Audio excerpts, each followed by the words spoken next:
Praise the Lord. Faith വോയിസിലേക്ക് എല്ലാവരെയും ഞങ്ങൾ സ്വാഗതം ചെയ്യുന്നു.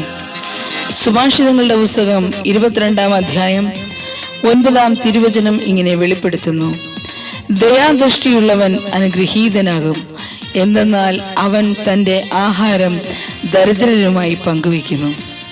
സ്നേഹമുള്ളവരെ, കർത്താവിനെ നിന്റെ സമ്പത്ത് കൊണ്ടും നിന്റെ എല്ലാ ഉൽപ്പന്നങ്ങളുടെയും ആദ്യ ഫലങ്ങൾ കൊണ്ടും ബഹുമാനിക്കണം. ദാനധർമ്മം മരണത്തിൽ നിന്നും നമ്മെ രക്ഷിക്കുന്നു. സന്തോഷപൂർവ്വം നൽകുന്നവനെയാണ് ദൈവം സ്നേഹിക്കുന്നത്. നിർബന്ധത്തിന് വഴങ്ങിയോ വൈമനസ്യത്തോടെയോ ആകരുത്. അപ്പോസ്തല പ്രവർത്തനങ്ങളിൽ കൊർന്നേലിയോസ് എന്നൊരു ശതാധിപനെ നമ്മൾ കാണുന്നു. ദൈവഭക്തിയുള്ള ഒരു കുടുംബമായിരുന്നു അദ്ദേഹത്തിൻ്റെത്.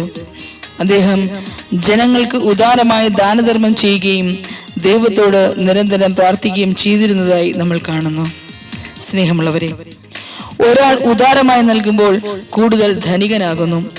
നൽകേണ്ടത് പിടിച്ചു വച്ചിരിക്കുന്നവന്റെ ദാരിദ്ര്യം വർദ്ധിക്കുന്നു എന്ന് സുഭാഷിതങ്ങൾ നമ്മെ ഓർമ്മിപ്പിക്കുന്നു. സകലതും ദാനമായിരിക്കെ ദാനമല്ല എന്നതിൻ്റെ പേരിൽ ഒരിക്കലും നാം അഹങ്കരിക്കരുത്.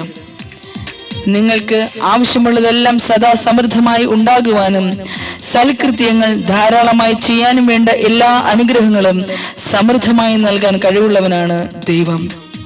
അവൻ വാരി വിതറി, അവൻ ദരിദ്രർക്ക് ദാനം ചെയ്തു, അവന്റെ നീതി എന്നേക്കും നിലനിൽക്കുന്നു. വിതക്കാരന് വിത്തും ഭക്ഷിക്കുവാൻ അപ്പവും കൊടുക്കുന്നവൻ നിങ്ങൾക്ക് വിതയ്ക്കുവാനുള്ള വിത്ത് തരികയും അതിനെ വർദ്ധിപ്പിക്കുകയും നിങ്ങളുടെ നീതിയുടെ വിളവ് സമൃദ്ധമാക്കുകയും ചെയ്യും. നിങ്ങൾ ഉദാരശീലരാകേണ്ടതിന് ദൈവം നിങ്ങളെ എല്ലാവിധത്തിലും സമ്പന്നരാക്കും. തോബിത്തിന്റെ പുസ്തകം നമ്മെ ഓർമ്മിപ്പിക്കുന്നു: എന്തെന്നാൽ ദാനധർമ്മം മൃത്യുവിൽ നിന്ന് രക്ഷിക്കുകയും അന്ധകാരത്തിൽ പെടുന്നതിൽ നിന്ന് കാത്തുകൊള്ളുകയും ചെയ്യുന്നു. ദാനധർമ്മം അത്യുന്നതന്റെ സന്നിധിയിൽ വിശിഷ്ടമായ കാഴ്ചയാണ്.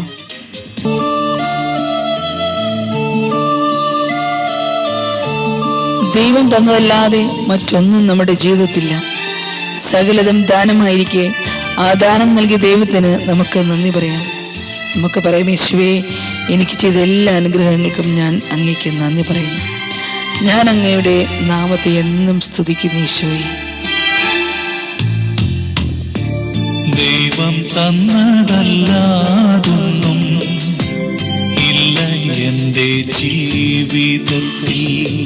ദൈവത്തിന്റെ സ്നേഹം പോലെ മറ്റൊന്നില്ല ഈ പാരിടത്തിൽ.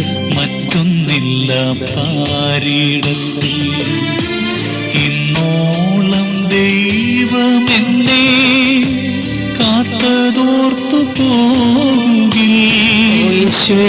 എത്ര കാലം ജീവിച്ചെന്നാലും നന്ദിയേകി തീരുമോ? ദൈവം തന്നതല്ലാതൊന്നും ഇല്ല എൻ്റെ ജീവിതത്തിൽ. ദൈവത്തിൻ്റെ സ്നേഹം പോലെ മറ്റൊന്നില്ല പാരിടത്തിൽ. മെഴുകുതിരി നാളം പോലെ എന്റെ ജീവിതത്തിൽ കർത്താവായ യേശുവേ, അവിടുന്ന് പ്രകാശമായി കടന്നു വരണമേ. ക്രൂശിതനായ യേശുവേ, അങ്ങയുടെ സ്നേഹത്തെ വർണ്ണിക്കുവാൻ വാക്കുകളില്ല. കർത്താവേ, എന്റെ നീറുന്ന വേദനയിലും ഞാൻ അങ്ങയുടെ സ്നേഹത്തെ വർണ്ണിക്കുന്നു. ഈശോയെ, കർത്താവേ, ഞാൻ അങ്ങയെ സ്നേഹിക്കുന്നു.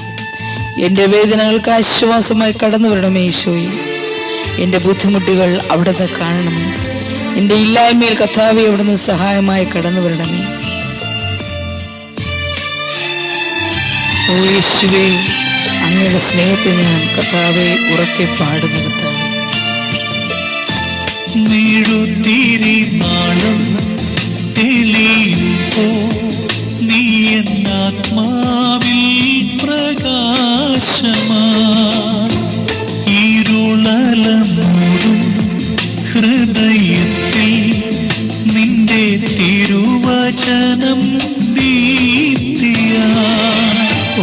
കാൽവരിക്കുന്നെൻ മനസ്സിൽ കാണും നിന്നു ഞാൻ. ക്രൂശിതന്റെ സ്നേഹരൂപം ഓർത്തു പാടും ഞാൻ. എന്റെ സ്നേഹമേ, ഓ എന്റെ സ്നേഹമേ, പ്രാണന്റെ ഗേഹമേ,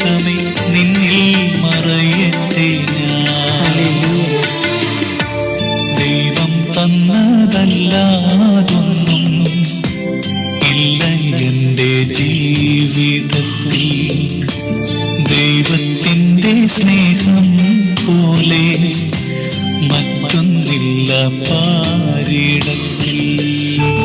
എന്റെ സങ്കടത്തിൽ പങ്കുചേരുന്ന യേശുവേ, എനിക്ക് ആശ്വാസം നൽകുന്ന കർത്താവേ, അവിടെ നിന്ന് സഹായിക്കണമേ. ഈശോയെ, ഇന്ന് എൻ്റെ നീറുന്ന പ്രശ്നങ്ങളിൽ അവിടെ നിന്ന് സഹായമായി കടന്നു വരണമേ. കർത്താവെ ആശ്വസിപ്പിക്കുവാൻ സഹായിക്കുവാൻ ആരുമില്ല നാഥ. എന്നാൽ അവിടുത്തെ തിരുഹൃദയം ഇന്ന് എനിക്കായി തുറക്കണമേ. കർത്താവെ, ഞാൻ അങ്ങയുടെ സന്തോഷത്തിൽ പങ്കുചേരട്ടെ. എന്നെ സഹായിക്കുവാൻ അവിടുത്തെ കരം ഇന്ന് നീട്ടണമേ. എന്റെ സങ്കടത്തിൽ പങ്കുചേരും ദൈവം ആശ്വാസം പകർന്നിടും. എന്നിൽ സന്തോഷത്തിൻ വേളയേകും എന്നുമെന്നും നന്മയേകിടും. യേശുവേ, പിഴവുകളേറ്റു ക്ഷമയരുളും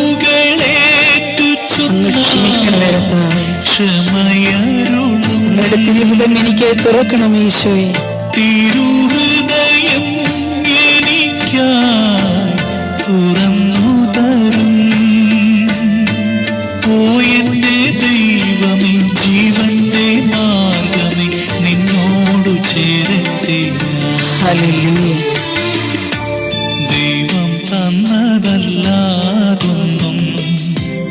ഇല്ല എന്റെ ജീവിതത്തിൽ.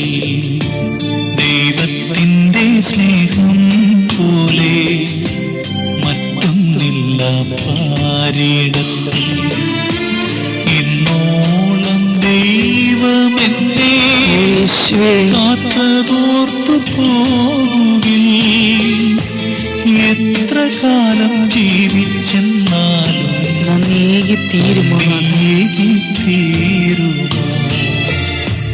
ദൈവം തന്നതല്ലാതൊന്നും. ഇന്ന് കർത്താവായ യേശു നിങ്ങളുടെ ജീവിതങ്ങളിൽ ഇടപെട്ടുകൊണ്ട് നിങ്ങളുടെ നീറുന്ന പ്രശ്നങ്ങളെ എടുത്തു മാറ്റട്ടെ എന്ന് കർത്താവായ യേശു ക്രിസ്തുവിന്റെ നാമത്തിൽ ഞങ്ങൾ പ്രാർത്ഥിക്കുന്നു.